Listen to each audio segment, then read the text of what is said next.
जय हिंद मित्रांनो, मी doctor Avinash Shinde. Straight drive या माझ्या चॅनलमध्ये तुमचं सहर्ष स्वागत आहे. माझी तुम्हाला अशी नम्र विनंती आहे की तुम्ही माझे चॅनल जास्तीत जास्त लाईक करा, सबस्क्राईब करा आणि शेअर करा. स्ट्रेट ड्राईव्हच्या सर्वप्रथम मी सर्व प्रेक्षकांना गणेशोत्सवाच्या हार्दिक शुभेच्छा देतो. गणपती बाप्पा मोरया. संपूर्ण जो महाराष्ट्र आहे तर तो गणेश रंगामध्ये न्हावून निघालेला आहे. सगळीकडे गणेशोत्सवाची धामधूम चालू आहे मित्रांनो. सगळ्या घरगुती गणपतीचं देखील आगमन झालेलं आहे, गौराईचं आगमन झालेलं आहे मित्रांनो. आणि संपूर्ण महाराष्ट्रामध्ये आणि आपल्या कोल्हापूर जिल्ह्यामध्ये देखील गणेशोत्सवाची एकच धामधूम चालू आहे. प्रत्येकजण बाप्पाच्या सेवेमध्ये मग्न आहे, प्रत्येकजण बाप्पाच्या आरतीमध्ये मग्न आहे आणि भक्तिरसामध्ये चिंब भिजून गेलेला महाराष्ट्र असं या गणेशोत्सवाचं आपल्याला वर्णन करता येईल मित्रांनो. गणेशोत्सव हा जवळजवळ मध्यावरती येऊन ठेपलेला आहे मित्रांनो. आणि अनंत चतुर्दशीला परंपरेप्रमाणे सार्वजनिक गणपतीचं विसर्जन होत असतं आणि त्या सार्वजनिक गणपतीचं विसर्जन होत असताना खूप मोठा एक जनसागर उसळलेला असतो. मुंबई असू दे, पुणे असू दे, नाशिक असू दे, कोल्हापूर असू दे, कुणी त्याला अपवाद नाही. कोकणामध्ये तरी हा जो गणेशोत्सव जो आहे तर ते पूर्णपणे भक्तिभावानं साजरा केला जातो आणि भक्तिरसामध्ये चिंब भिजून गेलेले भाविक असा उल्लेख आपल्याला करता येईल या गणेशोत्सवाच्या निमित्तानं. परंतु हा गणेशोत्सव चालू असताना शेजारच्या गुजरात राज्यामध्ये एक वेगळीच घटना घडत होती. गुजरात राज्यामध्ये सुरत नावाचं एक तुम्हाला शहर माहिती असेल तर त्या सुरतमध्ये सय्यदपुरा नावाचा एक इलाका आहे. आता सय्यदपुरा हे नाव जे आहे तर त्या नावावरून तुम्ही एक तर्क करू शकलाच असाल की हा जो इलाका आहे तर तो नेमके या भागामध्ये बहुसंख्याक कोण आहेत आणि अल्पसंख्याक कोण आहेत. तर ह्या सय्यदपुरा इलाक्यामध्ये एक गणेश मंडळाचा एक पेंडॉल होता, एक मांडव होता आणि त्याची पूजा अर्चा नेहमीप्रमाणे चालू होती. 2 दिवसापूर्वीची ही घटना आहे. 2 दिवसापूर्वी ती पूजा अर्चा जी चालू होती तर ती पूजा अर्चा चालू असताना तिथं काही अल्पवयीन तरुण आले मुस्लिम समाजातले आणि त्यांनी एकच दगडफेक चालू केली. अचानकच गणेश पंडालाच्या दिशेनं दगडफेक चालू केल्यानंतर भाविक पूर्णपणे गोंधळले. त्यांच्यामध्ये भीतीचं वातावरण निर्माण झालं. मुळामध्ये काय आहे की आमच्याकडे ही अस्त्र शस्त्र किंवा आमच्याकडे कायदा मोडण्याची जी प्रवृत्ती आहे तर ती नसल्यामुळे बऱ्याचदा घोळ होतो. कारण काय होतंय की ज्या वेळेला समोरच्या आपला शत्रू असतात, आपल्या हिंदू धर्मियांचे जे शत्रू असतात तर ते मात्र कशातलं जुमानत नाहीत, कायद्याला देखील ते जुमानत नाहीत. त्यांना पूर्णपणे माहिती झाले की कायदा आपलं काही वाकडं करू शकत नाही. ह्या संविधानाच्या ज्या गप्पा आहेत ना तर त्या संविधानाच्या ज्या गप्पा आहेत तर त्या निवडणुकीपुरत्या मारायच्या असतात. या संविधानामध्ये त्यांना कडक अशा कायद्याची काही तरतूद नाही आहे. त्यांच्या वकिलांना पण ती चांगली गोष्ट माहिती आहे, त्यांच्या इकोसिस्टीमला देखील त्यांची चांगली गोष्ट माहिती आहे. त्यामुळे ह्या नतद्रष्टांनी आणि ह्या नालायकांनी आणि हरामखोरांनी आमच्या गणेशोत्सवाविरुद्ध आणि आमच्या गणेश मूर्तीच्या पेंडॉलच्या विरोधात जे षडयंत्र रचलं दगडफेक करण्याचं तर त्याचा पूर्णपणे आपण मराठी माणसांना निषेध केला पाहिजे. आणि या घटना ज्या आहेत तर त्या आपल्या जिल्ह्यामध्ये घडणार नाहीत या दृष्टिकोनातून आपण पावलं टाकायला पाहिजे.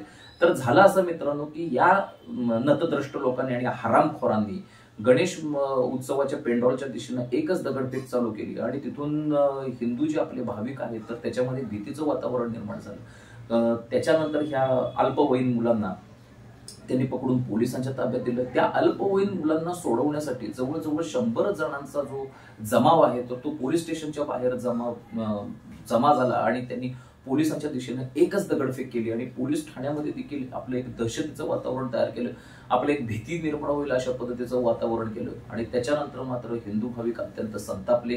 हिंदू भाविकांनी तिथं धरणेकर आंदोलन केलं. प्रशासनाचा निषेध तर त्यांनी केलाच, परंतु पोलिसांच्या वरती कसा दबाव जास्तीत जास्त होईल या निमित्तानं ते बघितलं. गुजरातचे जे गृहमंत्री आहेत तर ते गृहमंत्री देखील या घटनेची दखल घेते झाले आणि त्यांनी आश्वासन दिलं की दुसऱ्या दिवशीचा सूर्य उगवेस तोपर्यंत किंबहुना त्याच्या आतच मी या दंगेखोरांना अटक करेन आणि त्यांच्या विरुद्ध कडक कारवाई करेन.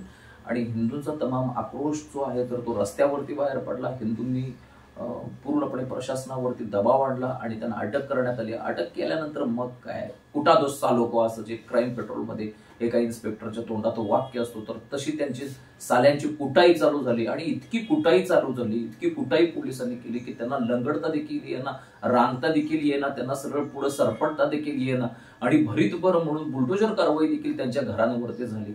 या निमित्तानं मी पहिल्यांदा गुजरात सरकारचं अभिनंदन करतो की त्यांनी जे दहशतवाद्यांच्या विरोधात हे दहशतवादीच आहे गणेश मूर्तीच्या दिशेनं, पेंडॉलच्या दिशेनं जे दगडफेक करतात, जे मंडळाच्या दिशेनं दगडफेक करतात, गणेशोत्सवाच्या मिरवणुकीच्या वरती जे दगडफेक करतात, तर ते होय दहशतवादीच आहेत. ते कुठच्याही धर्माचे असू देत, आणि कुठच्याही धर्माचे कशाला, हिंदू धर्मातली व्यक्ती कशाला दगडफेक करेल गणेश मूर्तीवरती?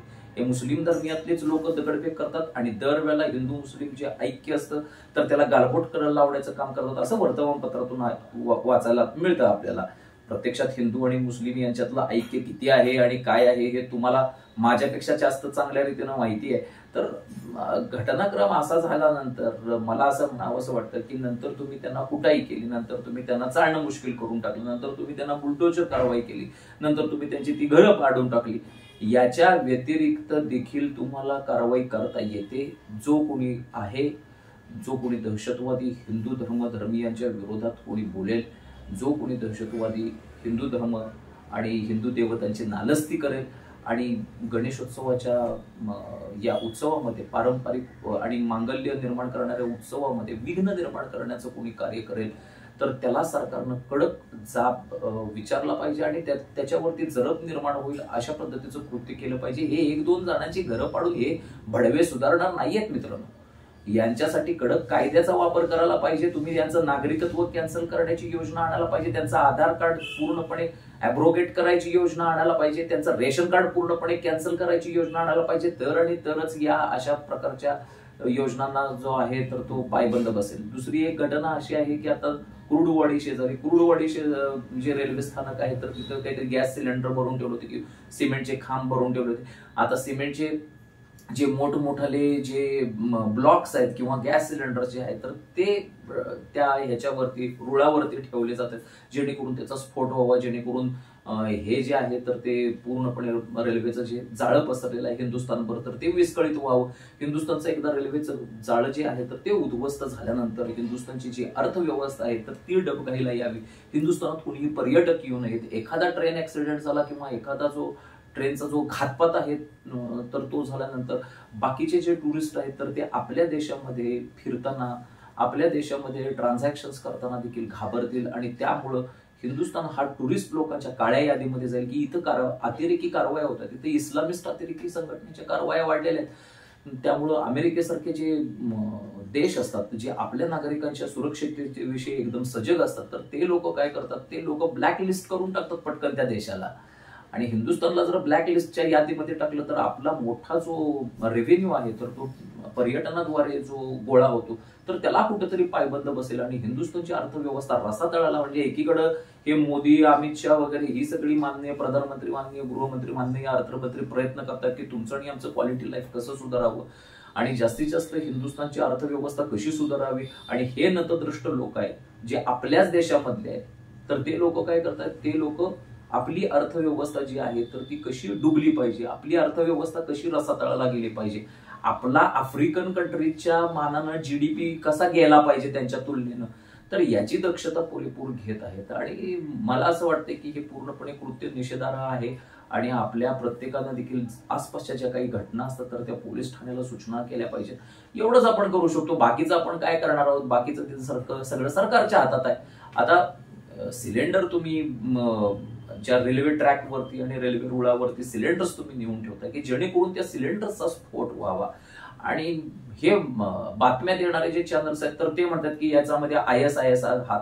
अरे ISISचा जर हात असला तर ते सिलेंडर साधं कशाला भरलेलं तिथं समोर नेऊन ठेवलं असतं. RDX किंवा अमोनियम नायट्रेट नसतं का वापरलं त्यांनी. पाकिस्तानामधला एका मध्ये अतिरेकानं, त्याचं नाव काहीतरी आहे फयातुल्ला खान वगैरे असं काहीतरी नाव आहे, त्या भाडव्यांची नावं सगळी एकसारखी असतात त्यामुळे मी नाही लक्षात ठेवत, परंतु त्यानं एक इशारा दिला होता आणि त्यानं आपल्या स्लीपर सेल्सना ऍक्टिव्ह होण्यासाठी सांगितलं होतं. भारतातल्या सर्व स्लीपर सेल्सना त्यानं एक ऍक्टिव्ह होण्याचा एक इशारा दिला होता आणि जे ट्रेन जिहाद आहे तर तो ट्रेन जिहाद चालू करायला सांगितला होता. आणि असं असताना हिंदुस्थानातले जे मुस्लिम आहेत तर ते आपल्या या घातपाती कृत्यांमध्ये सामील असताना कशाला ISISच्या वरती आणि कशाला ISI वरती तरी नाव ढकलायचं आणि जैश ए मोहम्मद आणि लष्कर-ए-तोयबा यांच्यावरती कशाला नाव ढकलायचं. तुम्ही त्यांच्यावरती जर नाव ढकलत असाल, माझा प्रसार माध्यमाला देखील एक सल्ला आहे की तुम्ही त्यांच्या असलेल्या संघटनांची जर नावं घेत असेल तर इथले हे जे मुसलमान आहेत, जे हिंदुस्थानातले स्थानिक मुसलमान आहेत, यांना तुम्ही पूर्णपणे क्लीन चिट दिल्यासारखं होतोय.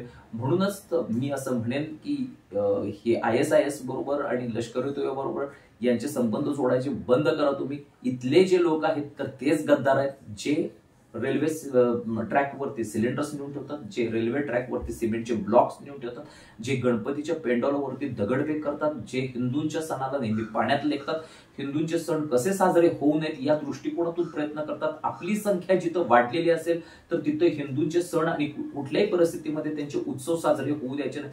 त्यांच्या मिरवणुकीवरती कधी दगडफेक, गिरिराज सिंग तेच म्हटले की तुम्हाला मी प्रश्न विचारतो की तुमच्या मिरवणुकीवरती जी ईद-ए-मिलादची मिरवणूक असेल किंवा मोहर्रमची मिरवणूक असेल, त्या ताजियावरती कधी दगडफेक करणारा कुठला हिंदू तुम्ही पाहिलाय का? असं गिरिराज सिंग जे आपले मंत्री आहेत केंद्र सरकारमध्ये, तर त्यांनी प्रश्न विचारलेले आहे. मला या निमित्तानं असं म्हणावंसं वाटते की जोपर्यंत केंद्र सरकार कडक कायदा आणत नाहीत, कारण बहुसंख्य हिंदू लोक जे आहेत तर ते कडक कायदा पाळणारे लोक आहेत, कायदा मोडण्याचं त्यांच्यात धारिष्ट नाही आहे, त्यामुळे त्यांच्या मिरवणुकीवरती कधीच दगडफेक होत नाही. मिरवणुकीवरती दगडफेक होते तर ती फक्त हिंदू धर्मियाच्या विरोधातच होते आणि एका विशिष्ट धर्मियाच्या करून होते. त्यामुळे हे फालतू जे लाड आहेत तर ते त्यांनी बंद करावेत. आधार कार्ड, रेशन कार्ड आणि त्यांचं वोटिंग ID ह्या प्रत्येक गोष्टी ज्या आहेत तर त्या कॅन्सल करायचं विधेयक आता त्यांनी आणलं पाहिजे आणि याच्या विरोधात देशद्रोहीचा गुन्हा जो आहे तर तो दाखल केला पाहिजे. हे असले जर कडक जर कायदे तुम्ही जर न अंगीकारता कुठेतरी बुलडोजर कारवाईच कर, कुणाचं तरी एकाच घर पाड, तर त्याच्यामुळे त्यांच्या मनामध्ये भीती बसणार नाहीये मित्रांनो. तुम्हाला आम्हाला काय करू शकतो? तुम्ही आणि आम्ही जास्त काही करू शकत नाही. फक्त प्रशासनावरती दबाव कसा टाकायचा.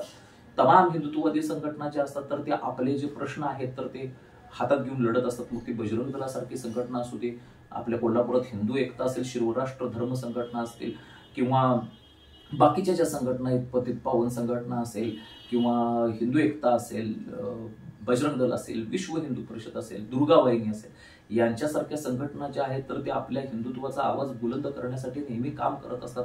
प्रशासनावरती या ना त्या मार्गाने दबाव टाकण्याचा प्रयत्न करत असतात. तर आपल्या हिंदूंनी यासारख्या संघटनांना वेळच्या वेळेला साथ दिली पाहिजे, हे माझं मत आहे. दुसरं माझं मत म्हणजे हिंदूंनी आणखी काय करू शकतो, तर हिंदू हा एक करू शकतो, ते म्हणजे तमाम हे हिंदुत्व विरोधी जे पक्ष आहेत तर त्यांना प्रत्येक निवडणुकीमध्ये त्यांची जागा दाखवू शकतो. आज जर बारकाईनं विचार केला तर मुस्लिम समाज जो आहे तर तो कधीही कुठल्याही बीजेपीच्या उमेदवाराला, कधीही कुठल्याही शिवसेनेच्या उमेदवाराला तो मतदान करत नाहीये.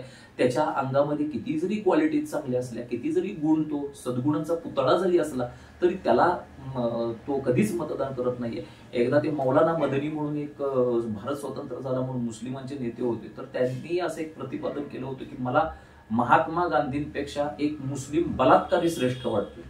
कारण महात्मा गांधी किती जरी झाले तरी ते काफिर आहे, ही त्यांची आयडिओलॉजी आहे, ही त्यांची विचारसरणी आहे. तर त्याच्यामुळं त्या विचारसरणीला प्रत्युत्तर हे तुम्ही त्या पद्धतीनंच दिलं पाहिजे. ते लोक जर एखाद्या विशिष्ट पक्षाला मतदान करत असतील तर आपण देखील विशिष्ट पक्षाला, जो पक्ष हिंदुत्वाची कास धरणारा असेल, जो पक्ष हिंदू हिताची गोष्ट करणारा असेल, हिंदीमध्ये आपण म्हणतोच की जो हिंदू हित की बात करेगा वही देश पे राज करेगा.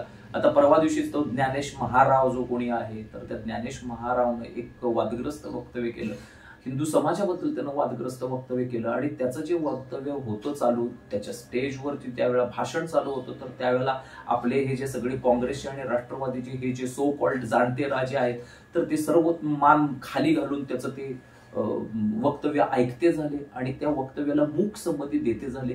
मूक संमती देत असताना तुमच्यातला जो हिंदुत्व आहे, मी राष्ट्रवादी काँग्रेसच्या आणि काँग्रेसच्या मतदारांना हा प्रश्न विचारतोय की तुमच्यातलं हिंदुत्व गेलं कुठं? तुमच्यातलं हिंदुत्व जे आहे तर ते नेत्यांच्या लाचारीपायी दबलं गेलंय का? तुम्ही नेते जे तुमचे आहेत तर ते हिंदुत्वापेक्षा श्रेष्ठ मानताय का? आज ज्ञानेश महाराव यांनी जे प्रभू श्रीरामचंद्रांविषयी वक्तव्य केलं, ज्ञानेश महाराव यांनी जे स्वामी समर्थांविषयी जे मत व्यक्त केलं, तर त्याला तुमचा सपोर्ट आहे का? त्याला तुमचं नैतिक अधिष्ठान आहे का? मंजुरी देत आहे का तुम्हाला? हा विचार करणं गरजेचं आहे. थोडी तरी लाज बाळगा तुम्ही भडव्यांनो, हे माझं या निमित्तानं म्हणणं आहे. तुम्ही प्रत्येक वेळेला काँग्रेस आणि राष्ट्रवादी काँग्रेसला मतदान करते झालेला आहात. आज काँग्रेस आणि राष्ट्रवादी काँग्रेसच्या नेत्यांचे जे बोर्ड्स आहेत तर ते गणपती बाप्पाच्या बरोबर झळकत आहेत पूर्णपणे शहरावरती. परंतु ही जी माणसं आहेत ह्यांनी आमच्या प्रभू श्रीरामचंद्रांना जे काल्पनिक पात्र म्हणून हिणवलं होतं आणि प्रभू Shriramchandra does not exist, it is just a mythological character असं ज्यांचं वर्णन केलं होतं, त्या लोकांना तुम्ही आयुष्यभर मतदान करत आलेला आहात. त्या लोकांना आज आयुष्यभर मतदान केल्यामुळे तुमची वाट लागलेली आहे, पूर्णपणे हिंदुत्वाची वाट लागलेली आहे. हे जे सगळे परधर्मी आहेत ते तुमच्यावरती शिरजोर झालेले आहेत. आज पाकिस्तानातून कोण फतवा काढतो काय आणि दुसऱ्या मिनिटाला इथं ट्रेन जिहाद चालू होतो काय, तो बसतोय जवळजवळ 3,500 किलोमीटर दूर आणि तिथून तो फतवा काढतो आणि इथं ट्रेन जिहाद दुसऱ्या मिनिटाला चालू होतो. ही तुमची लायकी आहे का? हे तुमच्या विरुद्ध जे संकट आलेलं आहे, बांगलादेशामध्ये हिंदूंच्या विरोधात जे संकट आले तर ते तुमच्या विरोधात देखील येऊ शकतं. आज जो दहशतवाद जो आहे तर तो शेकडो मैल जो आहे तर तो दूर उभा आहे. उद्या तुमच्या बेडरूम पर्यंत दहशतवाद घुसला नाही तर नवल वाटायला नको. मित्रांनो, माझं तुम्हाला एकच सांगणं आहे की सावधान राहावा, सतर्क राहावा आणि कुठच्याही परिस्थितीमध्ये कोणत्याही निवडणुकीत, साध्या ग्रामपंचायतीच्या निवडणुकीमध्ये देखील तुम्ही हिंदुत्व विरोधी जे पक्ष आहेत तर त्यांना जागा दाखवून दिली पाहिजे. तुम्ही आतापर्यंत राष्ट्रीय काँग्रेस, राष्ट्रवादी काँग्रेस हे जे हिंदू विरोधी जे आहेत, ज्यांनी प्रभू श्रीरामचंद्रांचं अस्तित्व नाकारलं, ज्यांनी इंडियन आर्मीचं देखील सर्जिकल स्ट्राईक नाकारला, ज्यांनी इंडियन आर्मीच्या चीफला सडकच्या गुंडा म्हणून संबोधलं, त्याला जर तुम्ही आयुष्यभर सपोर्ट करणार असला, ज्यांनी राम मंदिराला विरोध केला त्यांना जर तुम्ही आयुष्यभर सपोर्ट करणार असला तर तुमचं जे दैव आहे तर ते तुम्हालाच लखलाभ लाभो अशी मी गणेश चरणी प्रार्थना करतो आणि इथं तूर्त थांबतो. जय हिंद, जय महाराष्ट्र, जय गणेश.